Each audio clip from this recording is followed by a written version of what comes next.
আপনারা 12ই ফেব্রুয়ারিতে নির্বাচনে ভোট দিয়েছেন। এই সরকার কিন্তু মানুষের ভোটে, আপনাদের ভোটে নির্বাচিত একটি জবাবদিহিমূলক সরকার। এই সরকার বিশ্বাস করে এলাকার উন্নয়ন হলে, মানুষের উন্নয়ন হলে আগামী দিনে বাংলাদেশকে আমরা গড়ে তুলতে পারবো।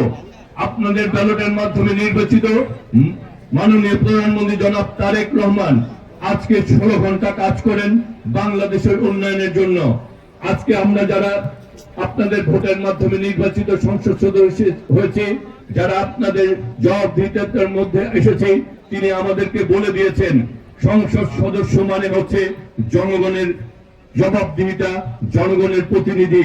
সুতরাং তাদের সেবা করে তোমাদেরকে আগামী দিনের বাংলাদেশ গড়ে তুলতে হবে। সুতরাং আমরা মনে করি আমাদের প্রথম কাজই হচ্ছে সেবা, জনগণের উন্নয়ন, এলাকার উন্নয়ন। সেই কারণে আমাদের প্রধানমন্ত্রী যেমন সারা বাংলাদেশে ছুটে চলছেন, আমরা যারা আপনাদের ভোটের মাধ্যমে নির্বাচিত হয়েছি, আমরা প্রতিটি এলাকায় ছুটে চলছি।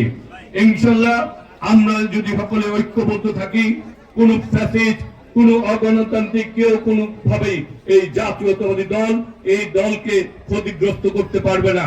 কারণ হচ্ছে আমরা উন্নয়নে বিশ্বাস করি, আমরা জনগণের ক্ষমতায় বিশ্বাস করি।